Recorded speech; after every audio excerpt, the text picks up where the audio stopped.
Good day and thanks for joining me in this special edition of the news. We're receiving the Minister for Communication, Issa Chiroma, who is touring media houses in Cameroon's economic capital, Douala.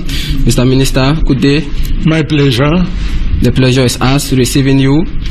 I'm very much delighted to be here, to be welcomed, warmly welcomed by you. It is a privilege and a pleasure. Thank you. Thank you very much. Now, you visiting media houses within the context of the Anglophone crisis, what has been termed today as the Anglophone crisis. Minister for Communication, member of government, is there an Anglophone problem today? No. There is no Anglophone problem in this nation. Please. You have a handful of people who have decided to blackmail, to take hostage the 2 regions and consequently the 10 regions in our nation. There is no Anglophone problem as such. Each region has its own problem. There is no doubt about it. When the lawyers, the teachers, raised the problems that they were confronted with and for which solutions have not been found, they were received, they were welcomed. The head of state gave the instruction to all of those who in one way or other were in charge of the area to receive them, listen, focus the mind on the problem raised by them and to find the right solution. And the problem raised by lawyers and teacher unionists, most of those problems have found solution. But we were expecting the end of the problems when the secessionists came up with their claim, their demand. They were nothing short than independence. But maybe secessionists took the advantage that in the month of January, you, alongside other government ministers, stood up and said there was no Anglophone problem. This angered most persons who watch you. Today, can we say that the continuous process of the strike action in schools, they are not yet effective? It is because of what you said in the month of January. Can you be blamed today for what is ongoing? No, not at all. I said a while ago that in January, when in my office, I presided over a press conference attended by ministers. In my mind, I thought that infrastructural problems were at stake. We say that the problem of road, building hospital, school, so forth and so on, are common problem all over the nation. But before January, you had lawyers who had stood up to talk about the translation of the Ohada law in the month of October. Can you allow me to continue, please? And in the month of November, teachers had sent a communique 1 month, even before November 21. You are aware of that? We have to be very much disciplined in this dialogue. We are all disciplined. When you raise an issue, you allow me in my capacity as the member of the government and spokesperson, you have to give me the opportunity to answer your question. I'm just recalling, Mr. Minister. I say that at the beginning, I was wrong in my assessment of this situation. When the problem of translation in both languages, any document coming from any administration, and this being not the case, I say yes, they are right. If Anglophone problems should be identified by those problems, there is no doubt, there is no problem. There is problem, and those problems have to be addressed, and they have to be settled. And this is what the government is doing. But today the strike continues, which means the efforts put by the government are not enough? No. You are analyzing, assessing the situation through misleading prism angle. No, we have been on the ground, Mr. Minister. Schools have not been effective. I'm talking based on statistics. Let me continue. I said that you are wrong in your assessment of this situation. Let me tell you the reason why. When the government, in compliance with the agreement signed by the government and the representative of lawyers and teachers. When it was implemented, when those who were caught red-handed, put in jail, being court-martialed, all of those in one way or other, when the head of state deemed it necessary to get them released, 55 of them were released, the situation died down. The school had resumed. Not effective. Please, the school has resumed. Economic activity has resumed.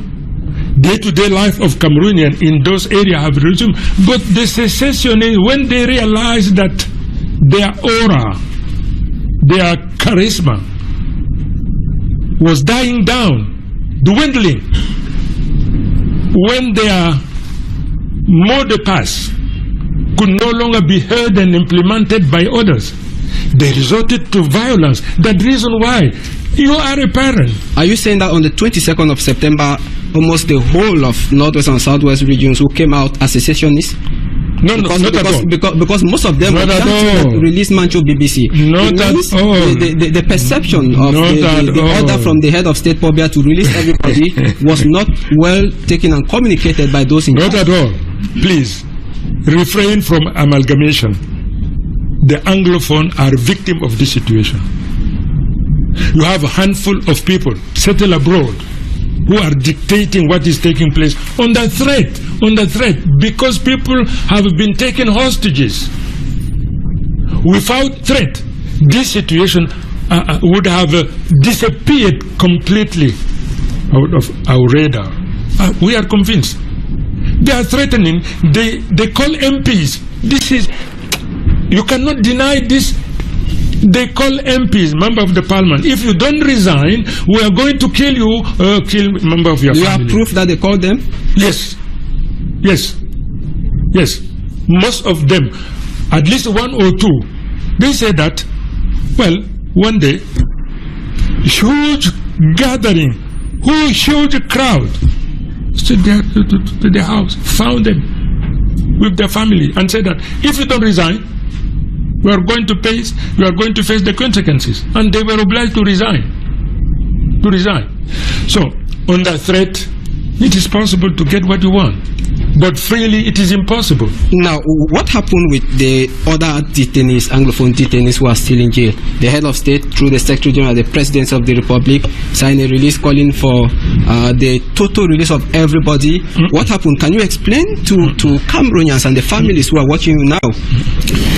There was a criterion according to which whoever do not have or does not have blood in the hand, those who those who have blood in their hands, caught red-handed, violation, burning, killing, destroying, we didn't see that in the community, profaning. I am a member of the government. I'm giving you the explanation. So it should have been clearly written out. Take this communique. Take this communique. Take it. Read it. You are reading is libelous. Is biased. Is biased. No, Cameroonians are. You're not right. Cameroonians are saying no. Please. This debate is very much serious. It's a serious debate, Mr. Minister. We are talking about the life of people. Because people want their detained brothers and sisters to be out. You see, you have some of them who are being tried. They are being court-martialed. The separation of power between executive and legislative, executive and judiciary, this separation does not allow the head of state to interfere when matters are already enrolled, when matters are being prosecuted, when matters are being court-martialed. When it is ended, the head of state is vested with power to amnesty. No matter what your crime, the head of state is empowered by our constitution to free, to liberate, no matter how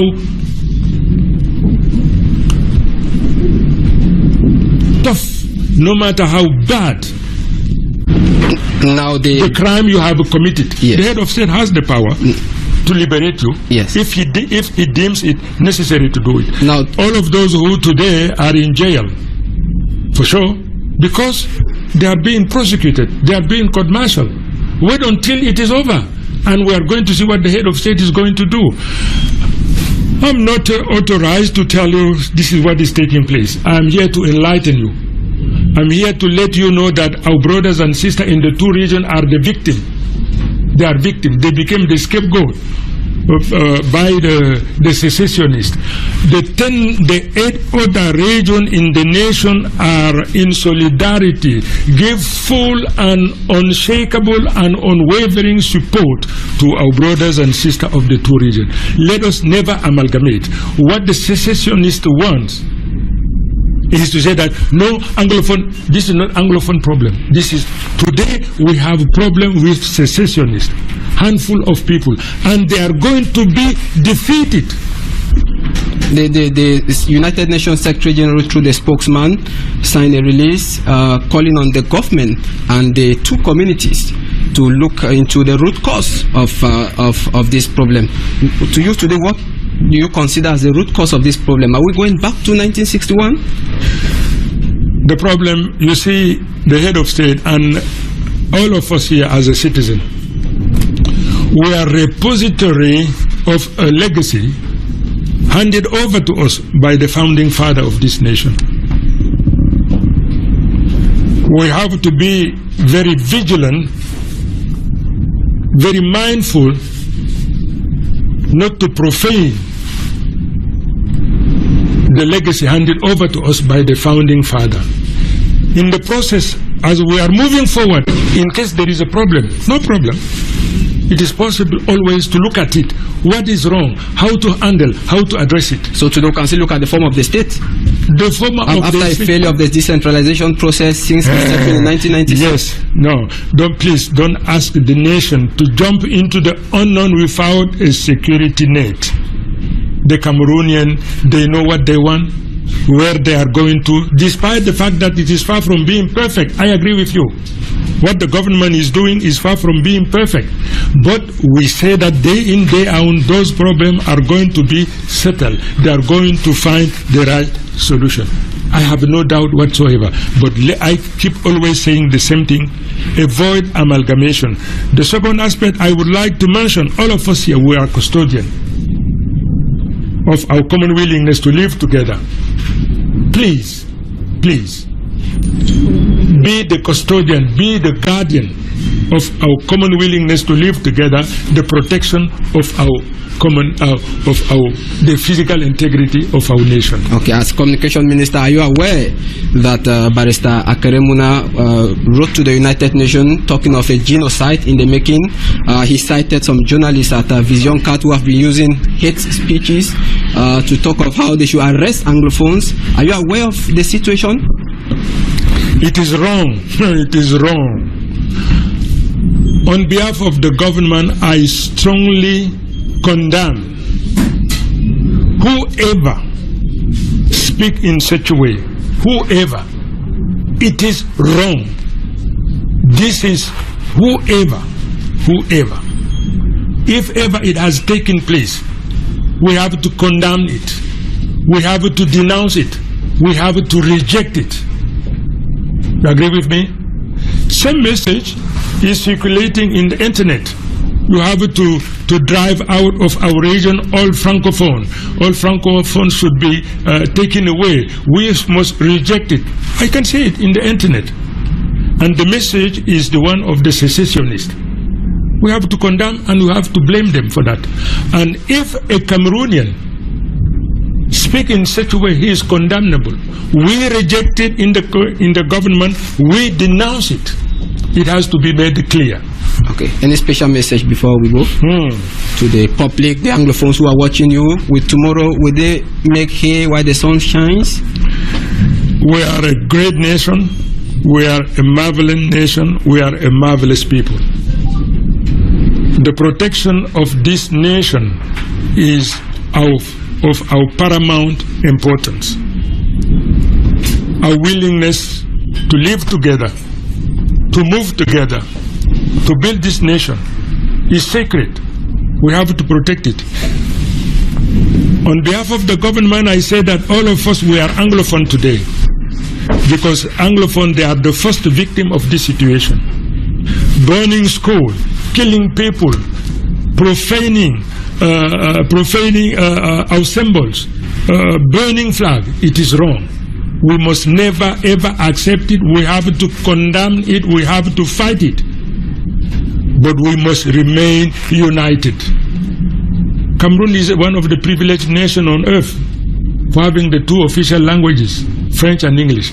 We have to protect and promote it. As far as our brothers and sisters Anglophone are concerned, I would like to mention what I have already noticed which is taking place. The next generation, the generation of my kids, for sure my grandkids, there will be more English-speaking people than French English-speaking people. Tomorrow there will be no longer a language or culture problem. So please, don't allow irresponsible people to call for secession, to threat. It is wrong. As a journalist, you have the responsibility. You have to protect this nation. This is our responsibility. The reason why I came here. Thank you for giving me this opportunity. Thank you. And whenever need be, I am always ready to come and discuss with you. This crisis is moving to an end because the government has already taken all measures. Secession will never take place. And you agree with me? Violence should stop. I agree. And you agree with me, and dialogue must continue. Dialogue must be the only framework, the only possibility that all problems, no matter how complex and tough they are, the only possibility to address them is through dialogue. And the military too should stop shooting. The military has never shot in any. How can you say this? Many people have been reported dead. We have confirmed on September 22 in the northwest, in Kumbo and in Manfi. Before we leave, Mr. Minister. Please. The situation is already very complex. Don't put oil in the fire in order to increase the complexity of this problem. To deal with it, it is not easy. But if you stand in this way, you will make it more complex than it is today. We are a great and big nation. Let us remain united today, tomorrow, and forever and ever. Thank you very much, Mr. Minister. Merci beaucoup, mon cher. It was a pleasure being with you equally in this special program where we received the Minister for Communication, Issa Chiroma Bakari, who has been making a tour in media houses in Cameroon's economic capital, Douala. Thanks for watching. Good day.